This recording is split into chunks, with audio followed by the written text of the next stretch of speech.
आगामी आइतबार हुने निर्वाचनको सम्पूर्ण तयारी पूरा भएको निर्वाचन आयोगको भनाई। प्रत्येक मतदान केन्द्रमा 3 वटा घेरा सहितको सुरक्षा व्यवस्था। चुनावी नतिजा र संसदीय अंक गणित बारे चासो बढ्दै जाँदा प्रदेशसभा भने ओझेलमा प्रादेशिक संरचनाको औचित्यमाथि प्रश्न उठ्न सक्ने जोखिम। आज राति 12 बजेबाट चुनावी प्रसार गर्न नपाइने संविधानको रक्षा र स्थिरताका लागि गठबन्धनलाई जिताउन सत्तारूढ दलहरूको अपील। एमालेलाई कमजोर बनाउन षड्यन्त्र भइरहेको अध्यक्ष ओलीको आरोप। युक्रेनका विभिन्न शहरमा रूसको आक्रमण तीव्र, मुख्य ऊर्जा पूर्वाधार निशानामा। र अन्डर-19 राष्ट्रिय पुरूष क्रिकेटको तालिका सार्वजनिक उद्घाटन खेलमा बागमती र गण्डकी प्रदेशबीच प्रतिस्पर्धा हुने। नमस्कार, कान्तिपुर डायरीका साथमा साथी नवीन र म सन्तोष। शुरूमा यस बुलेटिनका मुख्य समाचार। आगामी आइतबार हुने प्रतिनिधि सभा र प्रदेशसभा निर्वाचनको सबै तयारी पूरा भएको निर्वाचन आयोगले जनाएको छ। आयोगले सुरक्षाका लागि प्रत्येक मतदान केन्द्रमा 3 घेराको सुरक्षा व्यवस्था मिलाएको बताएको छ।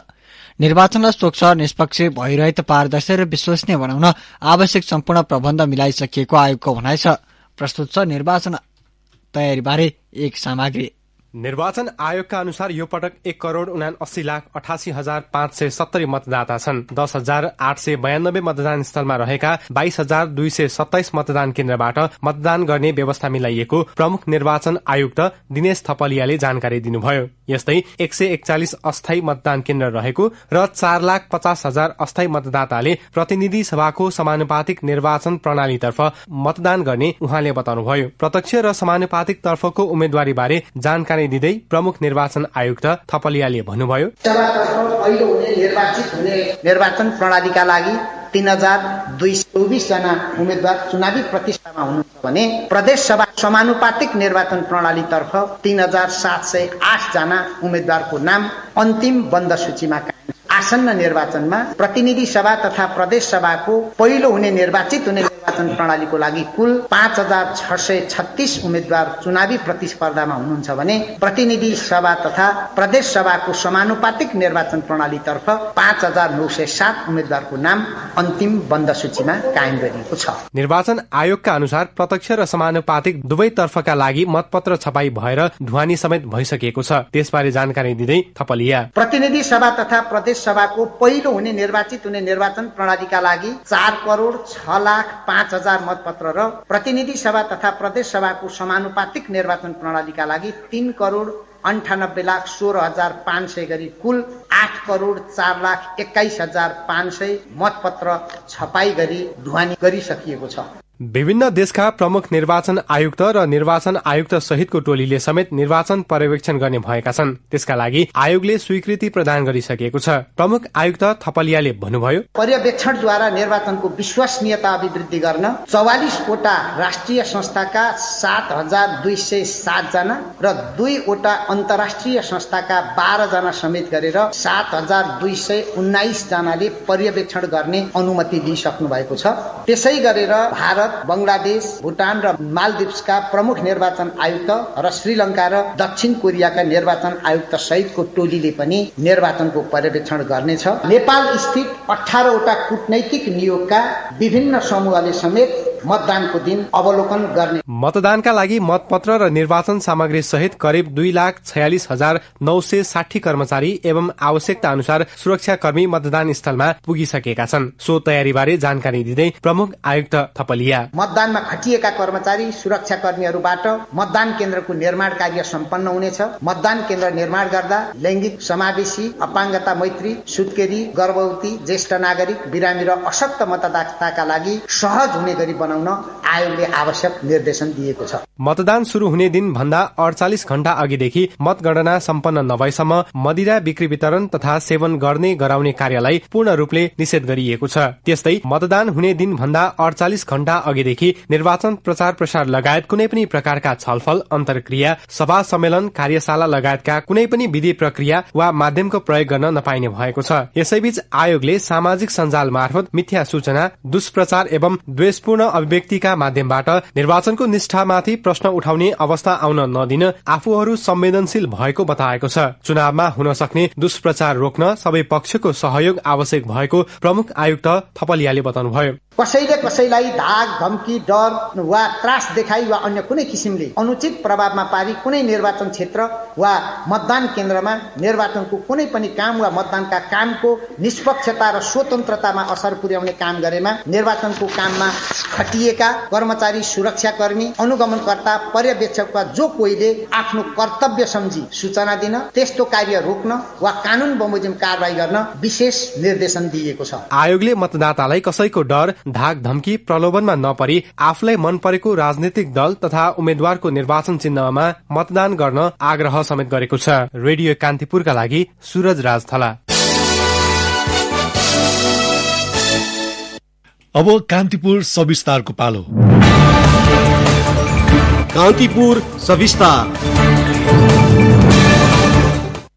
आसन्न निर्वाचनमा चुनावी नतिजा र त्यसपछिको संसदीय अंकगणित बारे चासो बढ़दै जाँदा प्रदेशका एजेण्डा र उम्मेद्वार ओझेलमा परेका छन्।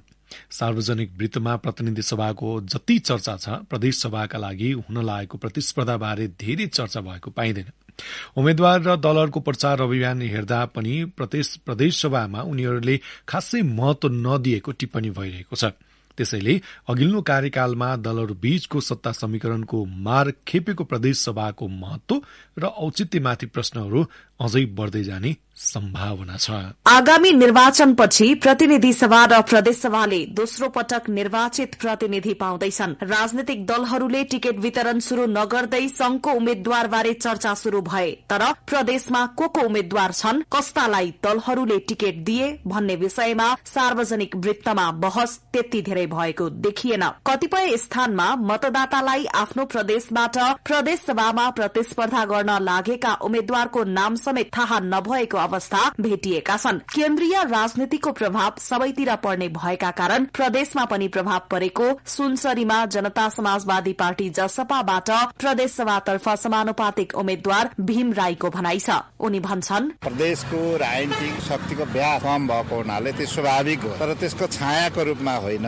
केन्द्रीय राजनीति सबै चिजलाई प्रभाव पारेको हुनाले त्यसको सामान्य प्रतिबिम्ब चाहिँ हो। प्रदेशहरूलाई अलिकति एक्जिक्युटिभ पावर सहितको प्रदेश बनाउन सकियो भने त्यो स्वाभाविक ढंगले शक्ति हस्तान्तरण भइसके पछाडि एक्जिक्युटिभ पावर भइसकेको अवस्थामा त्यसै स्वाभाविक गति लिन्छ। दलहरूले केन्द्रीय तहमा चुनावी प्रचार सामग्री बनाउँदा पनि प्रतिनिधि सभाका उम्मेद्वारलाई नै बढ़ी केन्द्रित गरेको पाइएको छ। निर्वाचन सामग्रीमा प्रतिनिधि सभा उम्मेद्वारको तस्बिर ठूलो र प्रदेश सभा उम्मेद्वारको तस्बिर सानो आकारमा राखिनुले पनि त्यस्तै संकेत गर्छ। यस्तै प्रदेश सभा उम्मेद्वार स्वयंले प्रचार सामग्री बनाउँदा यही परिपाटी अपनाउने गरेको देखियो। यस्तो अवस्थामा कतिपयले भने प्रदेश सभा प्रतिनिधि सभाको छायामा परेको भन्न नमिल्ने बताएका छन्। मोरङ क्षेत्र नम्बर 6 को खबाट प्रदेश सभातर्फ एमालेका उम्मेद्वार परशुराम बस्नेत भन्छन्, प्रतिनिधि सभा र प्रदेश सभा सँगै छ, संघीय संरचनाको कार्यान्वयनको तहमा छौं। त्यसकारणले गर्दाखेरि त्यस्तो ओझेलमा पर्ने भन्दा नि एक खालको उत्साह छ जनतामा। प्रतिनिधि सभाका लागि विभिन्न राजनीतिक दलहरूले महिनौं लगाएर घोषणा पत्र बनाए, तर प्रदेशका मुख्य एजेण्डा के हो भन्ने बारे मतदाता त्यति धेरै जानकार भएको पाइएको छैन। केन्द्र र प्रदेश सरकार दुवैका महत्व, जिम्मेवारी र पहिचान तोकिएका छन्। प्रदेशका उम्मेद्वार र उनीहरूका एजेण्डामा पनि प्रष्ट हुन नसकेको गुनासो समेत सुन्न पाइएको छ। प्रतिनिधि सभाका उम्मेद्वारको प्रभाव परे पनि आफूहरूको एजेण्डा नै कमजोर नभएको तर्क गर्छन् झापा क्षेत्र नम्बर 1 बाट प्रदेश सभातर्फ गठबन्धनका साझा उम्मेद्वार माओवादी केन्द्रका श्यामवीर लिम्बू। अलिअलि हुन सक्छ, तर त्यो नै मुख्य चाहिँ होइन। आफ्नो स्वत्व छ नि त, त्यो स्वत्व स्थापित गराउनका लागि प्रदेश आफैमा कामयाब छ, केन्द्र आफैमा कामयाब छ। हामीले जनतालाई त्यसरी बुझाएका छौं। केही न केही चाहिँ माथिको आशीर्वाद लाग्छ कि भन्ने छ। क्षेत्र नम्बर 1 ले मात्रै होइन, देशले चिनेको व्यक्ति प्रतिनिधि सभामा उठ्दै गर्दा प्रदेशमा सामान्यतः त्यसको असर पर्दैन भन्न त सकिँदैन, तर त्यो नै फेरि प्रमाणित र तथ्य चाहिँ होइन। प्रदेश सरकार खारेज गर्नुपर्ने सम्मका आवाज उठिरहेका बेला प्रदेश सभा निर्वाचन र यसका एजेण्डा ओझेलमा पर्नु संघीयताका लागि राम्रो संकेत नभएको विश्लेषण समेत भएका छन्। अघिल्लो 5 वर्षे कार्यकालमा प्रदेशसभाले जसरी प्रभावकारी काम गर्न सकेको छैन त्यसरी नै यो संरचनाप्रतिको आलोचना मत्थर तत्काल देखिँदैन। नामाकरणमै भएका रस्साकसी र झमेला तथा दलहरूबीचको सत्ता समीकरणको प्रत्यक्ष मारमा परेको प्रदेशसभाको महत्वलाई बढ़ाउने दायित्व भने फेरि पनि प्रदेशसभाकै निर्वाचित सांसदको काँधमा आएको छ। रेडियो कान्तिपुरका लागि जिल्ला सहकर्मीहरूका साथमा पूजनी श्रेष्ठ, काठमाडौँ। कान्तिपुर सविस्तार। कान्तिपुर डायरीमा अब ब्रेकको पालो। ब्रेकपछि अब बाँकी प्रसंग। सत्तारूढ़ गठबन्धनले संविधानको रक्षा, स्थिरता र समृद्धिका लागि आफ्ना उम्मेद्वारलाई मतदान गरेर जिताउन अपील गरेका छन्। निर्वाचनका लागि प्रचार प्रसार गर्ने अवधि सकिने लाग्दा कांग्रेस सभापति शेरबहादुर देउबा, नेकपा माओवादी केन्द्रका अध्यक्ष पुष्पकमल दाहाल, नेकपा एकीकृत समाजवादीका अध्यक्ष माधव कुमार नेपाल र राष्ट्रिय जनमोर्चाका अध्यक्ष चित्रबहादुर केसीले संयुक्त अपील जारी गर्दै निर्वाचनले विघटनकारी तथा प्रतिगमनका पक्षधरहरूको गठबन्धनलाई परास्त गर्नुपर्ने भन्दै आफ्ना उम्मेद्वारलाई मतदान गर्न आह्वान गरेका हुन्। गठबन्धनको संयुक्त अपीलमा भनिएको छ, गठबन्धनको स्पष्ट बहुमतबाट नै सरकार गठन हुने र यसले संविधानको भावना अनुरूप राजनैतिक स्थायित्व कायम गर्ने उल्लेख गरिएको छ। नेकपा एमालेका अध्यक्ष केपी शर्मा ओलीले आफूहरूलाई कमजोर बनाउन षड्यन्त्र भइरहेको बताउनु भएको छ। मंसिर 4 गते निर्वाचनले देशको भाग्य र भविष्य निर्माण गर्नुपर्ने भन्दै ओलीले राष्ट्रियतालाई समेत कमजोर बनाउन खोजिएको बताउनु भएको हो। झापाको मेची नगरमा आयोजित चुनावी सभालाई सम्बोधन गर्ने क्रममा अध्यक्ष ओलीले निर्वाचन देश जोगाउने शक्ति आउने कि स्वार्थी गठबन्धन आउने भन्नेमा केन्द्रित रहेको उल्लेख गर्नुभयो।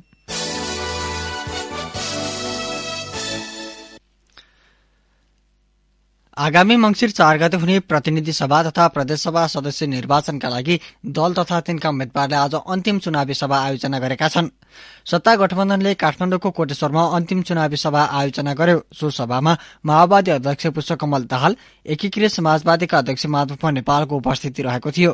प्रधानमन्त्री तथा कांग्रेस सभापति शेरबहादुर देउबाले अछाममा आयोजित चुनावी सभालाई सम्बोधन गर्नुभएको छ। यस्तै नेकपा एमालेका अध्यक्ष केपी शर्मा ओलीले गृह जिल्ला झापामा आयोजित दुईवटा सभामा सहभागी हुनुभएको थियो।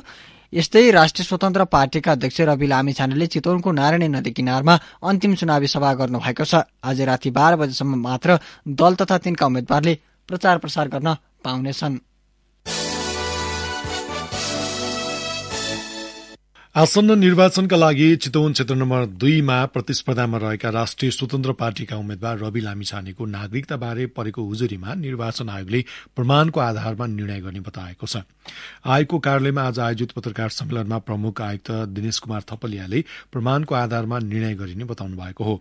लामिछानेको नागरिकता अवैध रहेको भन्दै उजुरी परेको छ। फरक प्रसंगमा प्रमुख आयुक्त थपलियाले पर्सामा भेटिएको मतपत्र आयोगले छापेको मतपत्रसँग मिल्दोजुल्दो नभएकाले त्यसलाई लिएर आशंका गर्न नपर्ने बताउनु भएको थियो। काठमाडौँको बागमती किनारमा भएका सुकुम्बासी बस्ती हटाउने सरकारी सूचना विरूद्ध भूमिहीन र सुकुम्बासी सम्बन्ध संयुक्त राष्ट्रिय सुकुम्बासी मोर्चाले विरोध प्रदर्शन गरेका छन्। बागमती सभ्यता एकीकृत विकास समितिले गत शुक्रबार 10 दिनभित्र घर टहरा भत्काउन अल्टिमेटम दिएको थियो। समितिका कार्यकारी निर्देशक उद्धव कुमार तिमल सिन्हाले पटक पटक सूचना गरेर घर टहरा भत्काउन तथा हटाउन आग्रह गरे पनि सबै सरकारी निकायको सहयोग र समन्वय नहुँदा हटाउन नसकेको बताउनुभयो। समितिका अनुसार बागमतीको किनारमा अव्यवस्थित रूपमा 3496 वटा घरधुरी रहेका छन्। नेपालमा पछिल्लो पटक थप 5 जनामा कोरोना भाइरस संक्रमण पुष्टि भएको छ। स्वास्थ्य तथा जनसंख्या मन्त्रालयको तथ्याङ्क अनुसार 1252 जनामा गरेको नमूना परीक्षणबाट सो संख्यामा संक्रमण पुष्टि भएको हो। आज 26 जना संक्रमण मुक्त भएका छन्। मुलुकभर कोरोनाका सक्रिय संक्रमितको संख्या 453 रहेको छ। गत साउन महिना यता 51177 जनामा डेंगी संक्रमण भएको छ। हालसम्म डेंगीका कारण 57 जनाको मृत्यु भएको मन्त्रालयको तथ्याङ्कमा उल्लेख छ। कान्तिपुर डायरीमा पुनः ब्रेकको पालो। पछि कान्तिपुर डायरीमा अब आर्थिक प्रसंग। नेपालमा कृषि वस्तुको आयात घटेको सरकारी तथ्याङ्कले देखाएको छ। कृषि तथा पशुपक्षी विकास मन्त्रालयले सार्वजनिक गरेको 3 महिनाको प्रगति समीक्षाले 32% आयात घटेको देखाएको हो। चालू आर्थिक वर्षको 3 महिनामा 69 अर्ब 16 करोड़ रुपियाँको कृषि वस्तु आयात भएको छ। गत वर्ष सोही समय अवधिमा 1 खर्ब 16 करोड़ रुपियाँको वस्तु आयात भएको मन्त्रालयको तथ्याङ्कमा उल्लेख छ। गत वर्ष 1 खर्ब 1 अर्ब रुपियाँ बढीको आयात भएको चामल यो वर्ष 53 अर्ब 20 करोड़ रुपियाँको आयात भएको छ। यस्तै गत वर्षको 3 महिनाको अवधिमा 56 अर्ब रुपियाँ बढीको मकै आयात भएको थियो। यो वर्ष भने 34 अर्ब रुपियाँको मात्रै आयात भएको छ। नेपाल वायुसेवा निगमले यही मंसिर 12 देखि भैरवास्थित गौतम बुद्ध अन्तर्राष्ट्रिय विमानस्थलमा उडान गर्ने भएको छ। निगमका कार्यकारी अध्यक्ष युवराज अधिकारीका अनुसार पहिलो चरण अन्तर्गत मंसिर 12 का दिन एउटा उडान हुनेछ। त्यसपछि सातामा 2 दिन बुधबार र शुक्रबार निगमको विमानले भैरवाबाट पनि उडान गर्ने भएको छ। नागरिक उड्डयन प्राधिकरणका सहायक प्रवक्ता ज्ञानेन्द्र वुलका अनुसार अहिले निगमको काठमाडौँबाट उडेको विमान दिल्ली पुगेर भैरवा फर्किनेछ। त्यहाँबाट यात्रु ओह्रालेर काठमाडौँ फर्किनेछ। यात्रुको चाप वृद्धि भएपछि निगमले भैरवाबाट सीधा दिल्ली उडान गर्ने वुलले बताउनुभयो। अब शेयर कारोबार हुने साताको अन्तिम दिन नेप्से दोहोरो अंकले बढेको छ। शेयर कारोबार मापक नेप्से 25.57 अंकले बढेर 1936.83 बिन्दुमा पुगेको छ। त्यस्तै ठूला कम्पनीहरूको मापन गर्ने सेन्सिटिभ परिसूचक 4.49 अंकले बढेर 381.06 बिन्दुमा पुगेको छ। आज 223 वटा कम्पनीको 43,84,004 किता शेयर खरिद बिक्री हुँदा 1 अर्ब 71 करोड़ 54,19,000 बराबर कारोबार भएको नेपाल स्टक एक्सचेन्जले जनाएको छ। नेप्सेमा कारोबारमा आएका 13 वटा उपसमूह सूचक बढेको छ। अब अन्तर्राष्ट्रिय प्रसंग। युक्रेनका विभिन्न शहरमा रूसले आक्रमण तीव्र पारेको छ। रूसले पछिल्लो पटक डिनिप्रो-स्थित ग्यास प्लान्ट र एक मिसाइल कारखानामा गरेको आक्रमणमा परि 4 जनाको मृत्यु भएको अधिकारीहरूलाई उद्धृत गर्दै बीबीसीले जनाएको छ। पछिल्लो आक्रमणमा रूसले युक्रेनका मुख्य ऊर्जा पूर्वाधारलाई लक्षित गरेको छ। युक्रेनको राष्ट्रपति कार्यालयका अनुसार जापोरिजिया स्थित आवासीय क्षेत्रमा भएको आक्रमणमा 4 जनाले ज्यान गुमाएका छन्। त्यस्तै निकोपोल शहर वरिपरि रूसले गरेको आक्रमणका कारण पूर्वाधारमा क्षति पुगेको छ भने हजारौं घरहरू बिजुली र पानी विहीन बनेका छन्। ओडेसा र खार्किभ क्षेत्रमा थप पूर्वाधारलाई लक्षित गरिएको छ। रूसले दर्जनौं लामो दूरीका क्षेपणास्त्रहरूले युक्रेनमा प्रहार गरेको 2 दिनपछि युक्रेन बाहिर एक रकेट अवतरण गर्दा साझा सीमा नजिकै पोल्याण्डको एक गाउँमा 2 व्यक्तिको मृत्यु भएको थियो।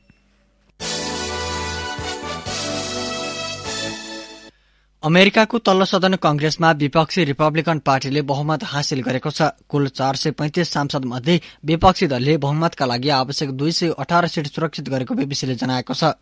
माथिल्लो सदन सिनेटमा भने डेमोक्रेटिक पार्टीकै बहुमत रहेको छ। यद्यपि तल्लो सदन कंग्रेसमा विपक्षीको बहुमतले सरकारमा फर्कने संकेत गरेको अन्तर्राष्ट्रिय संचार माध्यमले जनाएका छन्। कंग्रेसमा विपक्षीको बहुमत आगामी 2 वर्षमा हुने चुनावमा अमेरिकी राष्ट्रपति जो बाइडेनको एजेन्डालाई रोक्न पर्याप्त हुने बताइएको छ। यसअघि पूर्व राष्ट्रपति डोनाल्ड ट्रम्पले पनि राष्ट्रपति चुनावका लागि आफ्नो उम्मेदवारी घोषणा गरिसक्नु भएको छ। निर्वाचित नयाँ संसदको कार्यकाल आगामी सन् 2023 को जनवरी 3 बाट शुरू हुने अन्तर्राष्ट्रिय संचार माध्यमले जनाएका छन्। अब खेल प्रसंग। अन्डर 19 राष्ट्रिय पुरूष क्रिकेट प्रतियोगिताको खेल तालिका सार्वजनिक भएको छ। प्रतियोगिताको उद्घाटन खेलमा बागमती प्रदेश र गण्डकी प्रदेश बीच प्रतिस्पर्धा हुनेछ। मंसिर 7 देखि 19 गतेसम्म आयोजना हुने प्रतियोगितामा 7 प्रदेशले सहभागिता जनाउनेछन्। प्रतियोगिता अन्तर्गतका खेलहरू कीर्तिपुर स्थित त्रिवी क्रिकेट मैदान र मूलपानी क्रिकेट मैदानमा हुने नेपाल क्रिकेट संघ क्यानले जनाएको छ। जाँदा जाँदै यस बुलेटिनका मुख्य प्रसंगहरू पुनः एकपटक। आगामी आइतबार हुने निर्वाचनको तयारी पूरा भएको निर्वाचन आयोगको भनाई। प्रत्येक मतदान केन्द्रमा 3 वटा घेरा सहितको सुरक्षा व्यवस्था। चुनावी नतिजा र संसदीय अंकगणित बारे चासो बढ्दै जाँदा प्रदेशसभा भने ओझेलमा प्रादेशिक संरचनाको औचित्यमाथि प्रश्न उठ्न सक्ने जोखिम। आज राति 12 बजेबाट चुनावी प्रचार गर्न नपाइने संविधानको रक्षा र स्थिरताका लागि गठबन्धनलाई जिताउन सत्तारूढ दलहरूको अपील। एमालेलाई कमजोर बनाउन षड्यन्त्र भइरहेको अध्यक्ष ओलीको आरोप। युक्रेनका विभिन्न शहरमा रूसको आक्रमण तीव्र, मुख्य ऊर्जा पूर्वाधार निशानामा। र अन्डर 19 राजनाथ युनिभर्सिटी पुरुष क्रिकेटको तालिका सार्वजनिक, उद्घाटन खेलमा बागमती र गण्डकी प्रदेशबीच प्रतिस्पर्धा हुने। हवस् नै प्रसंगसँगै कान्तिपुर डायरी अहिलेलाई यही सकिन्छ। भोलि बिहान हामी 6:30 बजे कान्तिपुर डायरीका साथमा उपस्थित हुनेछौं। न्यूज डेस्कका सम्पूर्ण साथीहरूसँगै साथी नवीन र म सन्तोष बिदा हुन्छौं। नमस्कार, शुभरात्रि।